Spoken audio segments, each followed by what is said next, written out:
참 아름다운 밤입니다. 그렇죠? 24년 이렇게 새해가 밝고 첫 철야에인데 여러분의 마음이 어떤 마음으로 이 자리에 오셨는지 참 궁금하기도 합니다. 여러분들에서 서로 이렇게 서로의 복을 나누고 하니까 얼굴 표정도 많이 밝아지시고 저도 또 여러분이 행복한 모습을 보니 굉장히 행복합니다. 이렇게 행복한 얼굴을 하는 것이 우리가 얼마나 많을까요? 그렇죠? 참 행복한 얼굴을 한다는 건 어려운 것 같습니다. 저는 참 배우는 것을 매우 좋아하는 사람입니다. 그래서 또한 남들이 이렇게 하는 것을 다 하고 싶은, 얼굴에도 욕심이 좀 붙어 있죠. 그래서 뭐 욕심이 얼마나 많지, 승부욕도 엄청 많고요. 목사님은 닮아서 그런 것 같습니다. 그래서 제가 뭐 누가 외국인한테 뭐 한국어 가르치는 것이 좋다 하면 그 바쁜 시간에 밤을 새워서 이게 자격증을 따고 또 와서 보니까 목사님께서 이 세대를 좀 아우르는 이렇게 꿈을 꾸고 계신다라는 걸 알고 우리 교회 학교 이 하나다도 제가 동참하고 싶어서 이 어르신들에게 구연 동화를 좀 알려드리겠다고 제가 여기에 와서 구연 동화 지도자 자격증까지 땄었어요. 또 요즘은 또 거동을 잘 못하시는 어머니를 집에서 혼자서 이렇게 양육을 하는데, 요양을 하는데, 가족이 요양사 자격증을 따면 이 좋다는 말에 이 팔랑귀가 되어서 교육을 지금 다 끝내고 2월 달에 이제 시험을 보려고 합니다. 열심히 살죠. 이렇게 배우는데 열심히 저는 이 6년 전에 이 사역했던 교회에서 어느 건설 회장님께서 아직도 현역에서 마을버스 운전을 하신다는 이야기를 듣고 이 도전이 되어서 나도 일종 면허를 따겠다 이런 마음으로 등록을 했습니다. 그래서 이 교육이 다 끝나고 시험 보는 날인데 하필 그날이 이렇게 특별 새벽 기도회 있었어요. 그래서 너무 막 졸린 상태에서 좀 일찍 시험장에 도착해서 잠깐 잠자야지 했다가 잠을 딱 깼는데 옆에 검은색 세단이 이게 딱 있는 거예요. 근데 저는 이게 약간 선에 대한 강박증이 있어요. 그래서 제 차가 잘못되었다라는, 이 차가 잘못되었다는 생각보다 내 차가 잘못되었구나라고 해서 잠결에 시동을 켜고 다시 주차해야지 하고 후진을 하는데 끽 소리가 나는 거죠. 그래가지고 밖을 봤더니 옆에 있는 검은 차의 뒷문과 뒷 범퍼를 시원하게 긁어버린 거예요. 그래갖고 놀래갖고 나왔더니 그 운전면허 시험하는데 거기 운전 그 교습해 주시는 모든 분들이 나와갖고 쯔쯔쯔 이를 어쩌면 좋아, 하필 박아도 그 차를 박냐 이러는 거예요.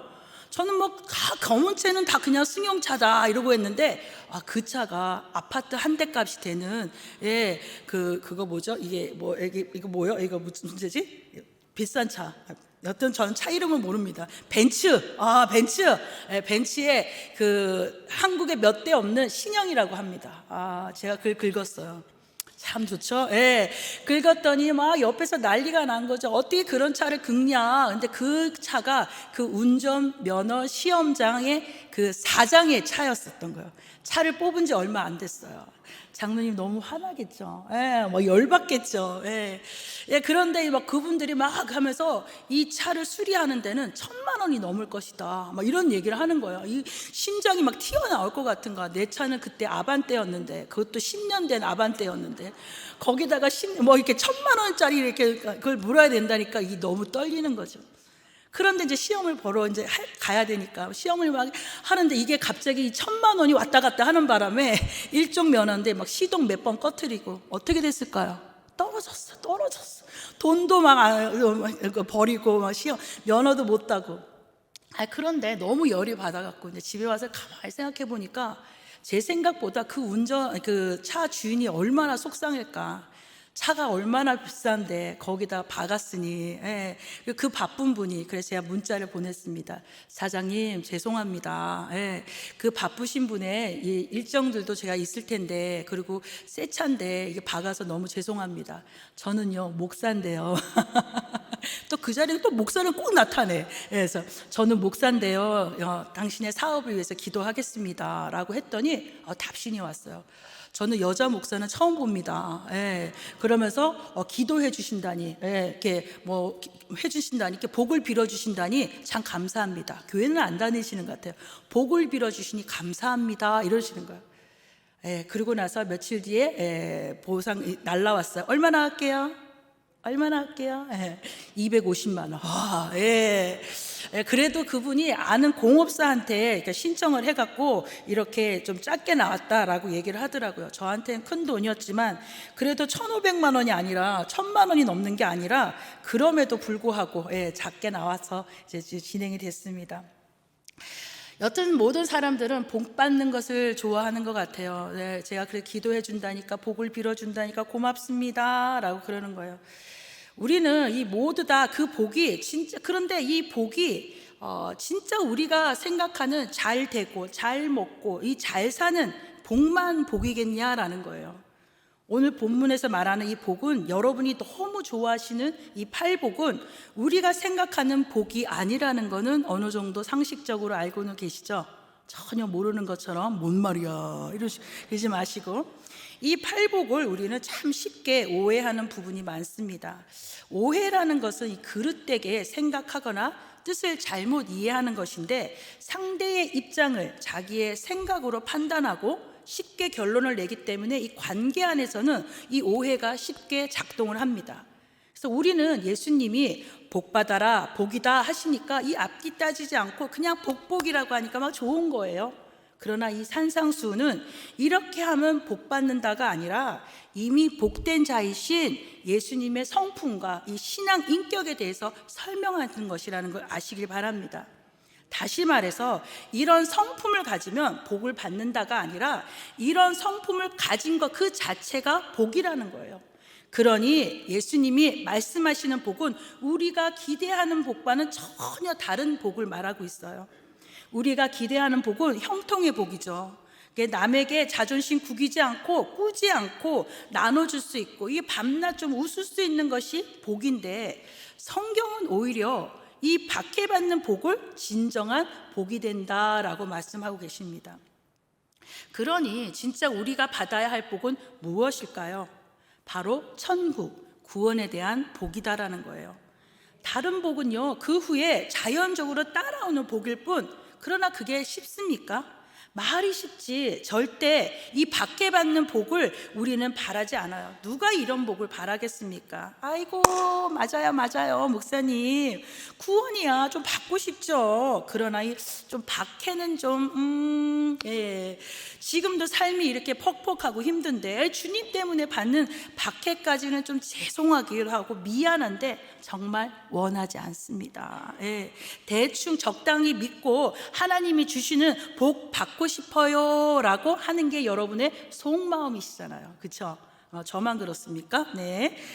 그러나 여러분, 이 말씀이 제대로 이해되어야 예수님이 원하는 복보다 예수님이 하시는 말씀이 풀리고 진짜 여러분이 원하는 복보다 진짜 참된 복, 더 큰 복이 여러분의 것이 될 줄을 믿습니다. 역설이에요, 역설. 이러한 모습이 우리 신앙의 현실이라는 것입니다. 그런데 왜 이 모순을 극복하면서까지 우리가 복을 받아야 할까요? 그 내용을 이 산상수훈을 통해서 좀 살펴보고자 합니다. 저는요, 이렇게 강단이 쓰는 게 좀 떨려요. 목사님은 설교를 좋아하지만 그래서 한 번 쓸 때 너무나 많은 내용을 갖고 옵니다. 그래서 이걸 자르고 잘랐는데도 넘칠 수 있어요. 집에 12시에 가실 수도 있어요. 자, 그렇다면 우리가 복을 받기 위해서는 뭘 해야 되냐면, 먼저 우리가 누구인지를 알아야 되는 거예요. 어떤 사람들이죠, 우리가? 에베소서 4장 17절에 그게 나옵니다. 한번 볼게요. 그러므로 내가 이것을 말하며 주 안에서 증언하노니 이제부터 너희는 이방인이 그 마음에 허망한 것으로 행함같이 행하지 말라. 예수를 모르는 자들이 하는 행위가 어떠한 것이라고요? 허망한 것이라고 얘기합니다. 18절에 그들의 총명이 어두워지고 그들의 가운데 있는 무지함과 그들의 마음이 굳어짐으로 말미암아 하나님의 생명이 떠나 있도다.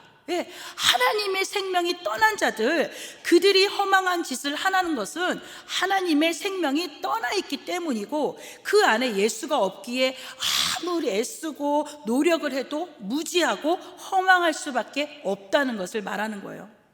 그게 뭡니까? 죄예요. 그게 뭡니까? 벌이라는 거예요. 지옥과 별반 다를 것이 없는 것이죠. 이런 자들의 특징이 이 산산수훈 앞에 이 4장의 마지막 절에 나오는데요.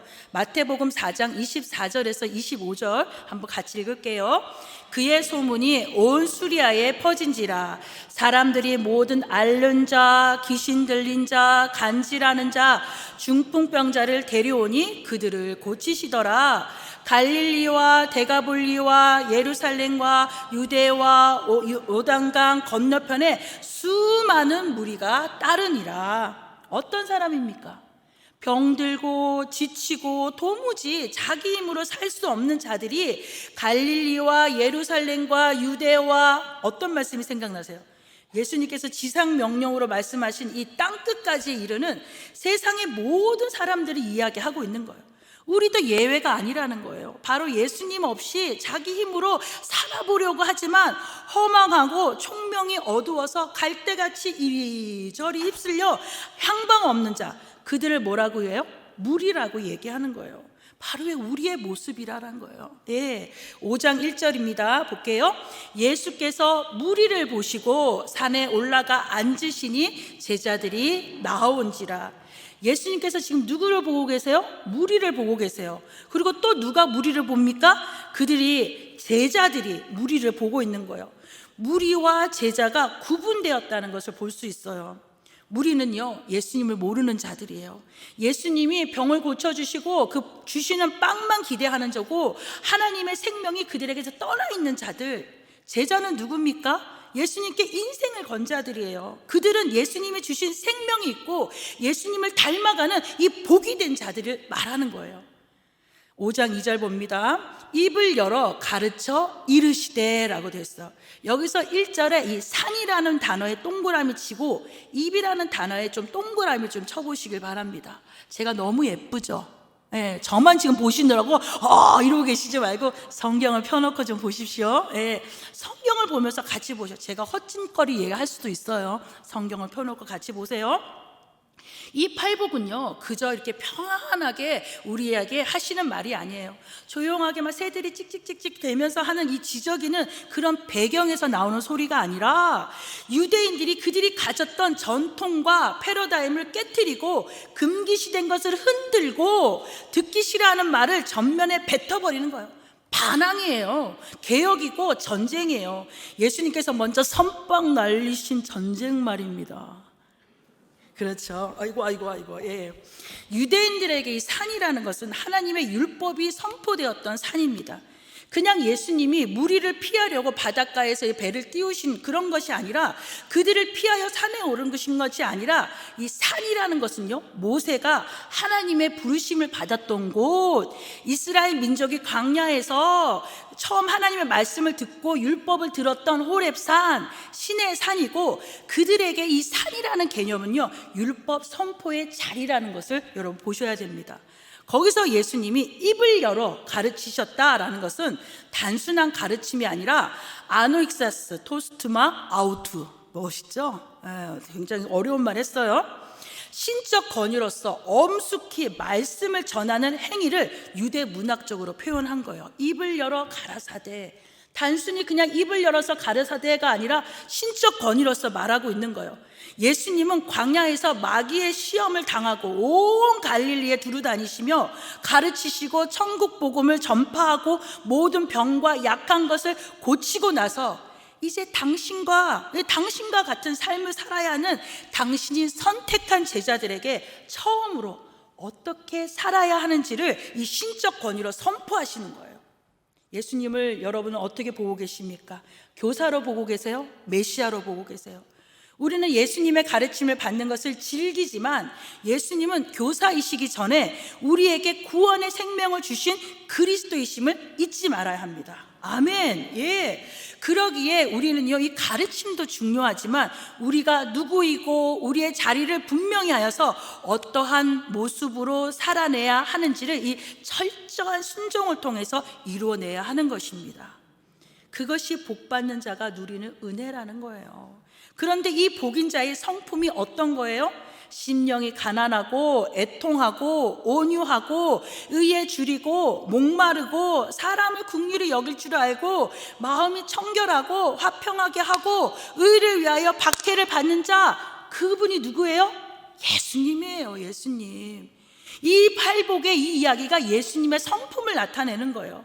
앞서도 얘기했지만 우리는요, 이것을 행해야지만 복을 받는 것으로 이해해서, 그래 2024년 올해는 내가 좀 심령이 가난하게 되어서 겸손하고 이기적이지 말고 교만하지 말아야지, 이 혈기 충전하지 말고 온유하게 살아야지, 의에 좀 줄이기 위해서 말씀 한 장을 좀 읽어서 복을 받아야지 하는 식으로 따로따로 별도로 생각하여서 그 복을 하나하나 받는 것이라고 생각했다면 여러분은 그동안 신앙생활에 헛짓을 하신 거예요.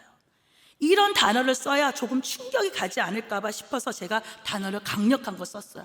헛짓거리 하신 거예요. 예. 제가 이런 헛짓거리를 남의 다리 긁는 이 생각을, 이 성품의 복이 중요함에도 불구하고 다른 곳에서 다른 복을 구하고 그 복 안 주신다고 떼쓰고 있었던 제 모습을 하였기 때문에 말씀드리는 거예요. 이 복은요, 예수님 성품 그 자체예요. 하나님은 나의 최고봉이라고 이것을 쓰신 이 오스왈드 챔버스의 목사님은 이 산상수훈을 영적 폭약이라고 설명합니다. 그는요, 이 산상수훈은 하나님의 영적 폭약이고 예수님의 혁명적인 가르침이다. 그렇기에 결코 지킬 수 없는 절망과 좌절만 안겨주는 메시지이다. 그러나 거듭나고 성령 받은 그리스도인이라면 주의 능력과 은혜로 능히 지킬 수 있고 은강 순종해야 할 말씀이다 라고 이 산상수훈에 대해서 이야기합니다. 한번 여러분이 이 책을 한번 읽으셨으면 좋겠어요. 그렇습니다. 예수님은요, 유대인에게 이 듣기 싫고 상상하기도 싫은 이 단어들을 강력한 폭약으로 던져버리시는 거예요. 그들에게 가난, 애통, 박해라는 이 단어는 로마의 압제 아래 끔찍한 현실을 살고 있는 그들에게는 피하고 싶고 절대 입 밖에도 내고 싶지 않은 말이라, 그 말이 선포되는 즉시 예수님을 돌로 쳐 죽이고 싶을 만큼의 이 거부반응이 일어나는 말이에요. 그러나 이 복을 받은 자들은 그것조차도 문제되지 않고 오히려 그것으로 인해 기뻐하고 기뻐할 일이라고 말씀하십니다. 아멘. 왜요? 3절 말씀 볼까요? 시작. 심령이 가난한 자는 복이 있나니 천국이 그들의 것이며. 여러분, 이렇게 보니까 조금 뭐한 것 같아서 메시지 성경으로, 유진 피터슨의 메시지 성경으로 한번 읽어볼게요. 벼랑 끝에 서 있는 너희는 복이 있다. 너희가 작아질수록 하나님과 그분의 다스림은 커진다. 아멘. 이미 완전한 복이신 예수님을 믿는 자들은 이 땅에서 이미 천국을 소유한 복이 된 자들이라는 것입니다. 여기에 3절의 이 첫 복의 이 선포와 10절 끝복의 이 복을 살펴보면 그 복이 같다라는 거예요. 천국이 그들의 것이라. 메시지 성경으로 10절도 좀 읽어보겠습니다. 하나님께 헌신했기 때문에 박해를 받는 너희는 복이 있다. 그 박해로 너희는 하나님 나라에 더 깊이 들어가게 될 것이다. 단순히 하나님 나라가 너의 것이다가 아니라 그 안으로 더 깊이 들어간다라는 거예요.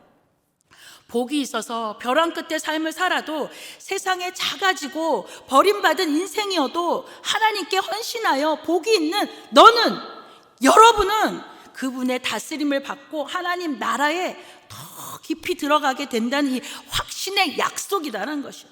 그러니 어떻게 해요? 기뻐해야 한다라는 것입니다. 히브리서 12장 11절의 말씀입니다. 읽어볼게요. 시작. 무릇 징계가 당시에는 즐거워 보이지 않고 슬퍼 보이나 후에는 그로 말미암아 연단 받은 자들은 의와 평강의 열매를 맺느니라. 당시에는, 지금은 즐거워 보이지 않지만 언젠가는 그것은 열매를 맺게 된 것이라고 말씀합니다. 그러니 사랑하는 성도 여러분, 마음껏 기뻐하십시오. 하늘에서 우리의 상이 크기 때문입니다. 성도 여러분, 가난하게 사세요. 그것이 복입니다. 어때요? 듣기 좋으세요? 예, 이런 소리를 들으면 여러분의 마음도 유대인처럼 마음이 좀 부글부글 끓을 거예요.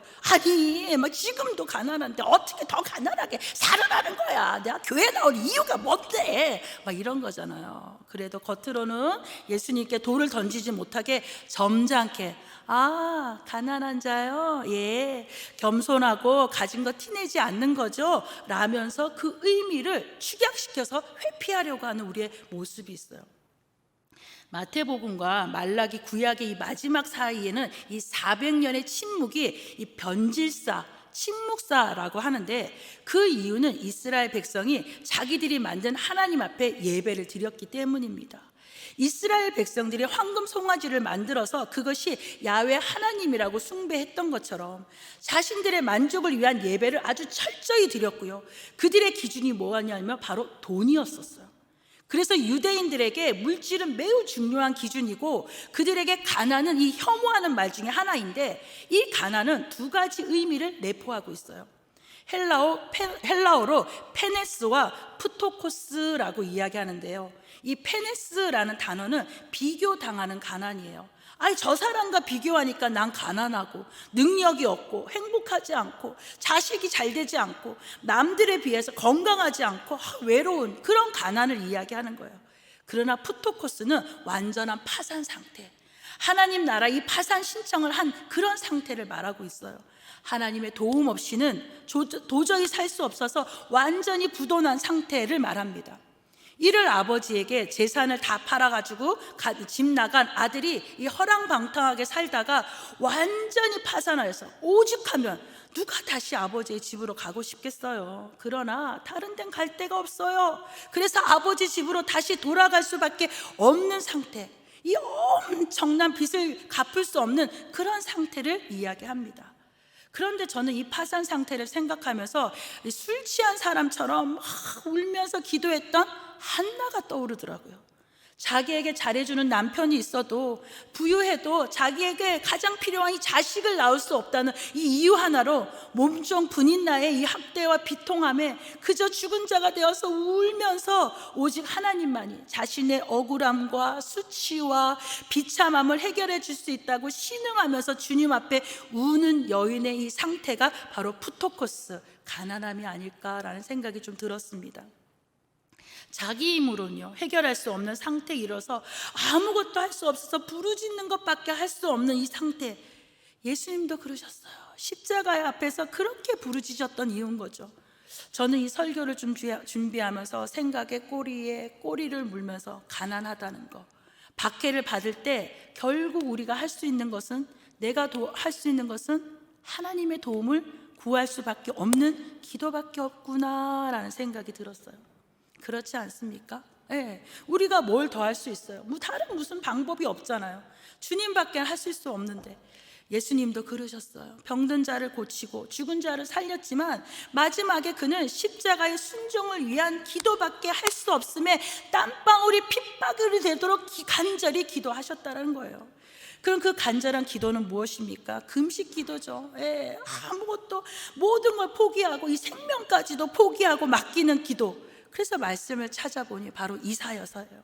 이사야서 58장 6절에서 12절까지 말씀인데 좀 길지만 여러분 옆에다 좀 적어놓고 같이 좀 한번 읽어보도록 할게요.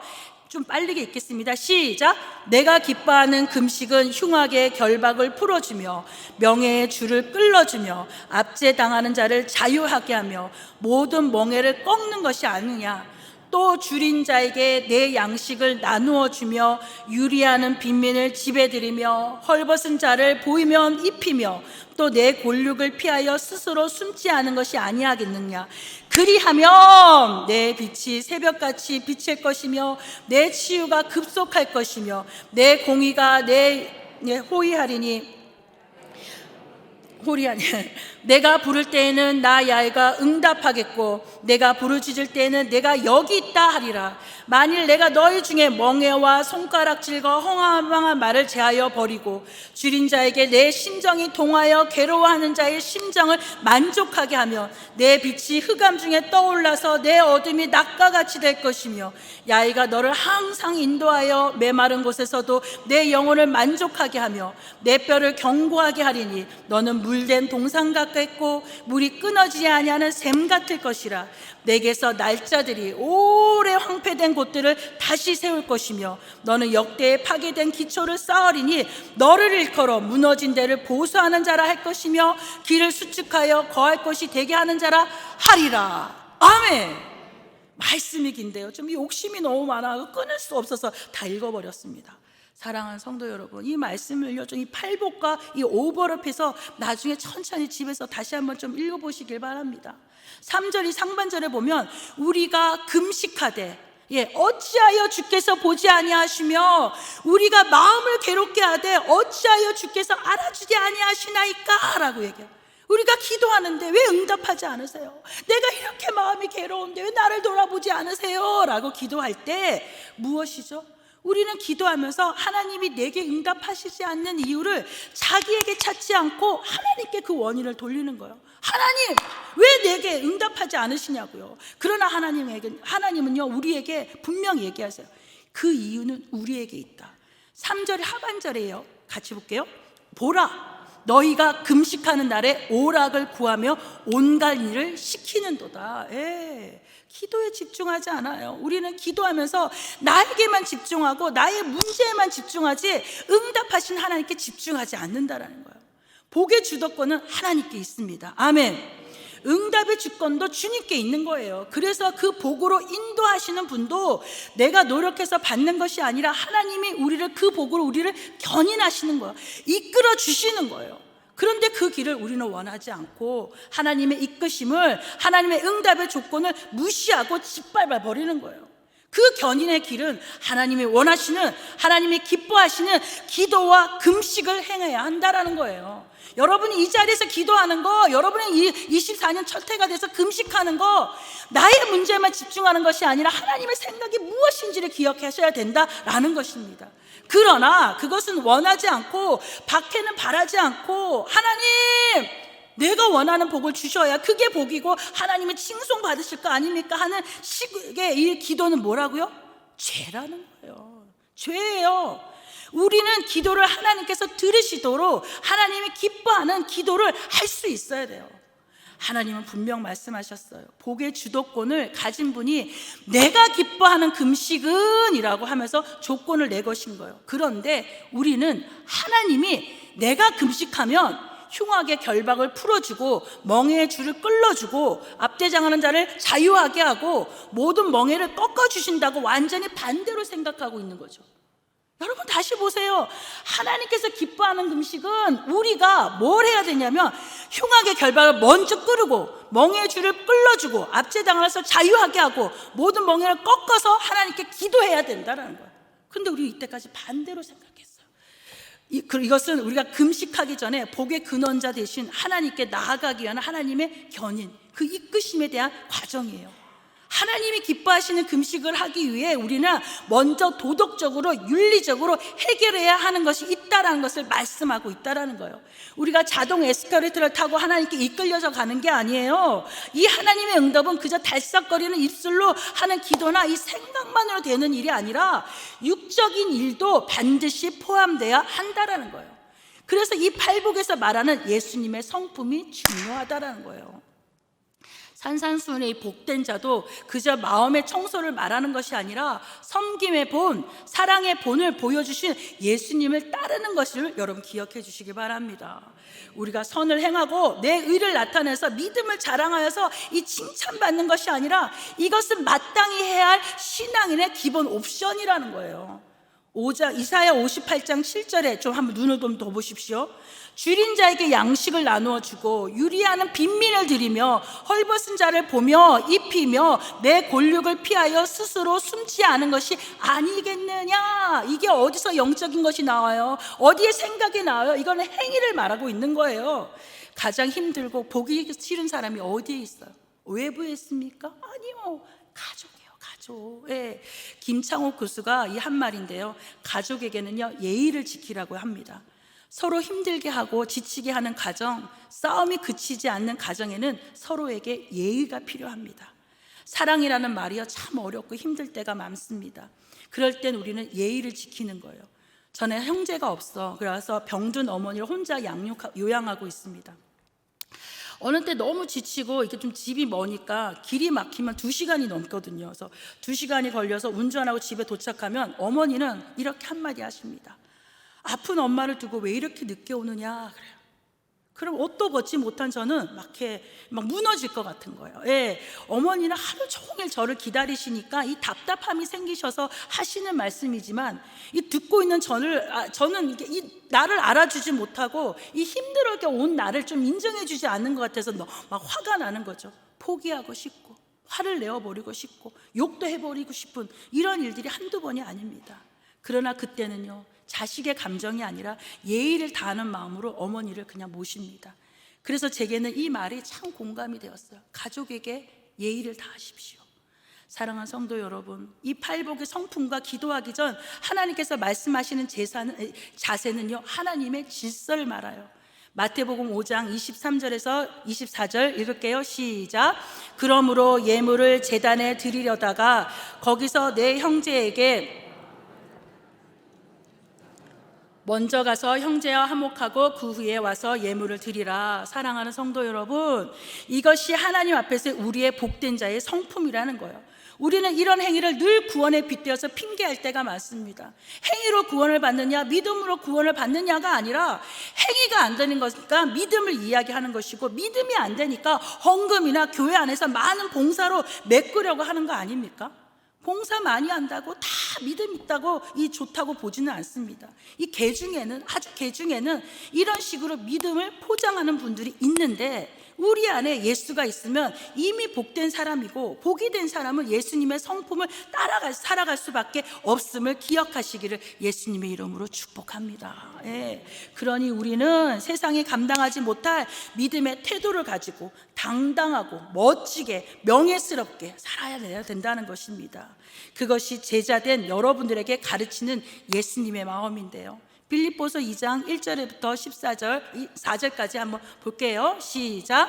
그러므로 그리스도 안에 무슨 겉면이나 사랑에 무슨 위로나 성령의 무슨 교제나 긍휼이나 자비가 있거든 마음을 같이하여 같은 사랑을 가지고 뜻을 합하여 한 마음을 품어 아무 일에든지 다툼이나 허용으로 하지 말고 각각 자기보다 남을 역게 여기고 각각 자기 일을 돌볼 뿐더러 또한 각각 다른 사람의 일을 돌보아 나의 기쁨을 충만하게 하라. 아멘. 우리가 이 하나님의 기쁨을, 예수님을 기쁘게 하는 게 우리의 힘으로 가능합니까? 안 돼요. 절대 안 돼요. 그렇기 때문에 성령이 우리와 함께 하시는 것입니다. 예수님을 가장 사랑하는 분이 누구예요? 성령님이에요. 그래서 우리가 기뻐야 예수님도 기쁘고 예수님이 기뻐야 성령님도 기쁘시니, 그러니 성령님이 우리를 도와줄 수밖에 없다라는 거예요. 그러니까 여러분이 하실 수 없으면 성령을 구하시길 바랍니다. 뒤에 많은 설교가 있지만 지금 몇 장이 아직 남았어요. 근데 40분이 됐어요. 기도도 하고 싶어요. 됐어. 여기까지 하면 되지 뭐. 예. 사랑하는 성도 여러분, 진짜 우리가 이 박해를 피할 수는 없어요.